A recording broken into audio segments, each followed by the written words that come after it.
Assalamualaikum warahmatullahi wabarakatuh. Salam sejahtera untuk saudara-saudaraku dimanapun berada. Di sini perkenalkan, nama saya Fakih Mubarok. Di sini saya akan bercerita tentang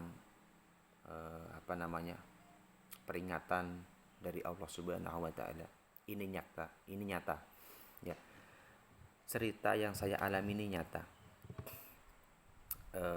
Pada waktu itu saya pulang dari Lamandau, dari kampung, dan akan kembali ke tempat kerja.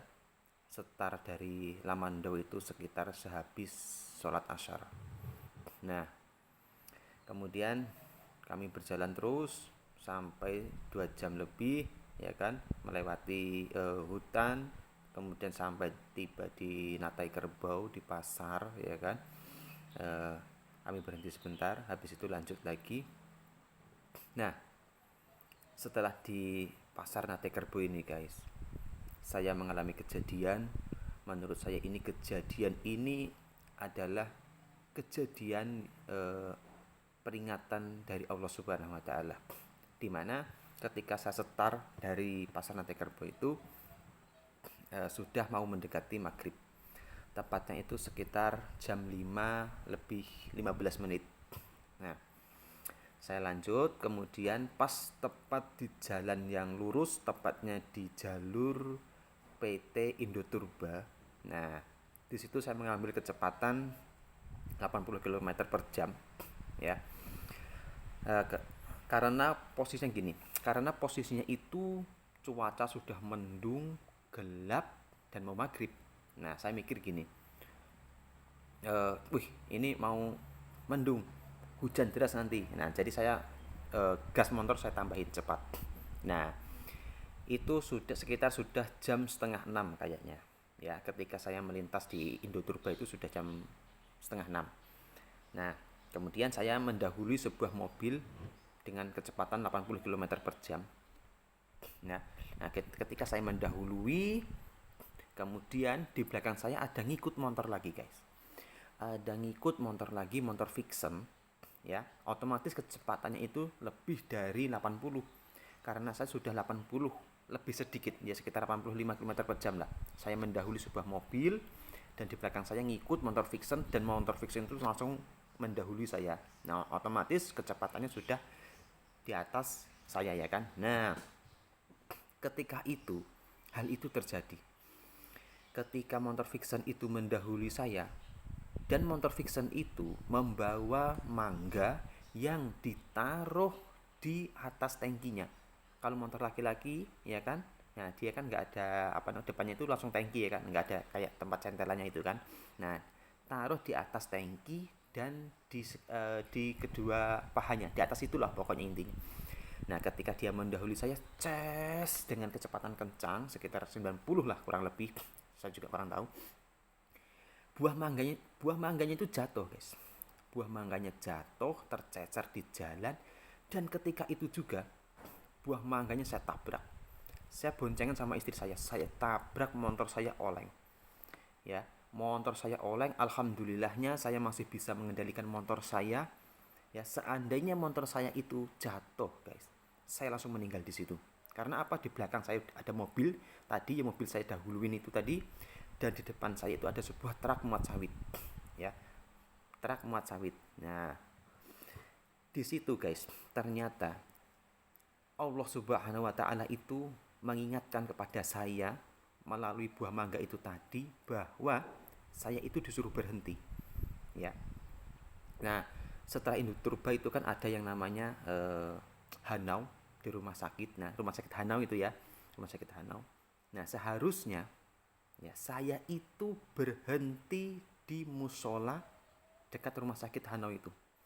Nah, seharusnya karena mikir saya gini, oh mau hujan, gitu kan, mau hujan, posisi mau gelap. Cepat, saya nggak peduli, saya tidak memperdulikan buah mangga yang saya jatuh, yang saya tabrak sehingga motor saya oleng. Saya nggak peduli. Nah, akhirnya saya laju terus melewati Hanau itu kan.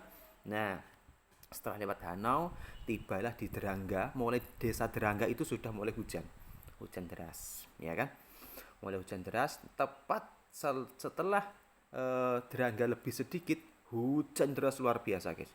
Hujan deras luar biasa, petir menyambar dar dar dar dar dar dar. Saya tetap lanjut, ya kan. Posisi saya udah pakai mantel, ya kan. Saya lanjut. Nah, ketika tiba di Asam Baru guys, ketika di Asam Baru, saya berhenti. Berhentinya karena apa? Saya bilang ke istri saya, "Dek, ayo kita berhenti dulu, matikan HP." Ya, matikan HP karena takutnya tersambar petir seperti itu, ya kan. Akhirnya saya berhenti tepat di rumah pinggiran sungai, ya kan. Saya berhenti di situ. Nah, ketika saya berhenti, saya terbiasa dengan menyimpan kontak motor saya itu di pergelangan tangan, ya, karena ada gelangnya, saya taruh di pergelangan tangan. Nah, ketika kontak itu saya taruh di pergelangan tangan, saya lupa belum lepas sarung tangan, karena kan sarung tangan saya basah, ya kan. Nah, mau matikan HP nih ceritanya. Sarung tangan saya lepas dulu yang kanan, saya taruh di atas tangki. Saya tidak ingat bahwa di pergelangan tangan saya ini ada kontak. Saya tariklah sarung tangan saya yang kiri, seret, saya tarik, saya lepas.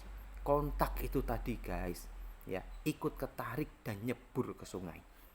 Nah, gimana coba? Ya, kontak itu tadi ikut ketarik dan nyebur ke sungai. Saya di situ bingung, astagfirullah, saya bilang gitu kan. Kontakku jatuh, Dek, kontaknya jatuh. Saya mau nangis, mau gimana juga. Ada orang juga di situ. Kenapa mas? Kontaknya jatuh pak, nyemplung ke sungai. Ya Allah, kok bisa? Iya pak, tadi saya taruh di sini. Saya bingung. Beneran, saya di situ sudah panik, bingung, hujan deras. Akhirnya saya matikan HP dulu kan. Nah, terus kemudian hanya ada 2 cara yang dapat saya lakukan sehingga saya bisa pulang ke rumah guys.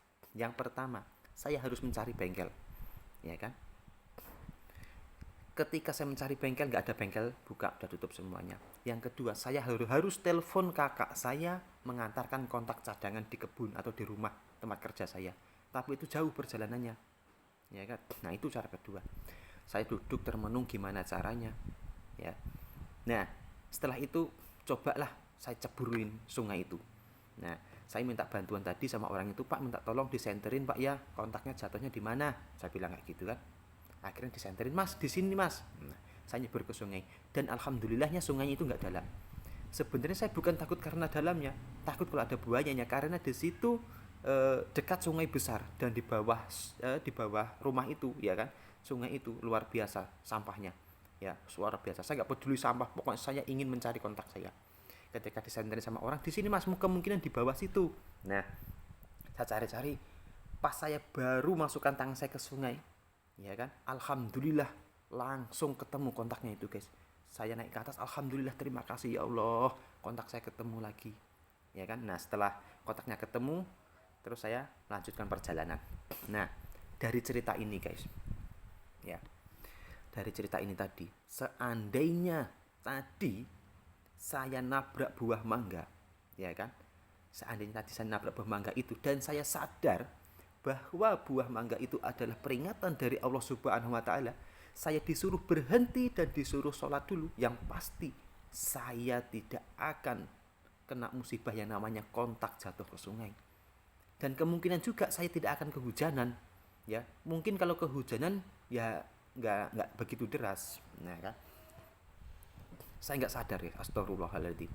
Saya benar tidak sadar dari peristiwa itu bahwa Yang Maha Kuasa itu mengingatkan saya disuruh berhenti dan mengingatkan saya disuruh sholat dulu, ya, dari buah mangga itu tadi, ya. Jadi untuk teman-temanku, untuk saudaraku, ya, dan untuk kita semua, untuk saya juga, ya, ini adalah sebuah pelajaran, ya. Ketika sudah mendekati maghrib, ya, dimanapun posisinya, dimanapun perjalanannya, ya kan, segeralah cari tempat untuk berhenti, ya, diusahakan tempat berhentinya di tempat yang agak ramai, jangan terlalu sepi, ya. Kalaupun bisa ada musola atau masjid, segera berhenti di musola masjid itu tadi dan segera laksanakan sholat, ya. Kemungkinan kita berhenti melaksanakan sholat itu 15 menit, ya, paling lama 15 menit lah. Habis itu kita lanjutkan perjalanan itu tadi, ya. Nah, saya astagfirullahaladzim, saya benar-benar gak sadar, ya. Untungnya saya masih selamat sampai sekarang. Seandainya nabrak buah mangga itu tadi, saya jatuh meninggal, astagfirullahaladzim, ya. Oke lah, ya itu dari peristiwa yang saya alami. Ya, bener-bener apa namanya? Kalau saya ingat ya Allah, kok saya eh, tidak memikirkan bahwa saya harus berhenti, saya harus sholat dulu. Ya malah saya memikirkan, oh mau hujan, cepet-cepet aja. Saya mikirnya pengen cepet-cepet aja. Tetapi ketika kita cepet-cepet, bukannya cepet nyampe rumah, malah musibah yang saya hadapi. Ya Allah, ya terima kasih. Mudah-mudahan dari cerita saya ini bisa apa namanya menyadarkan diri kita, ya terutama diri saya sendiri, bahwa ketika waktunya sholat segera sholat. Terima kasih. Wassalamualaikum warahmatullahi wabarakatuh.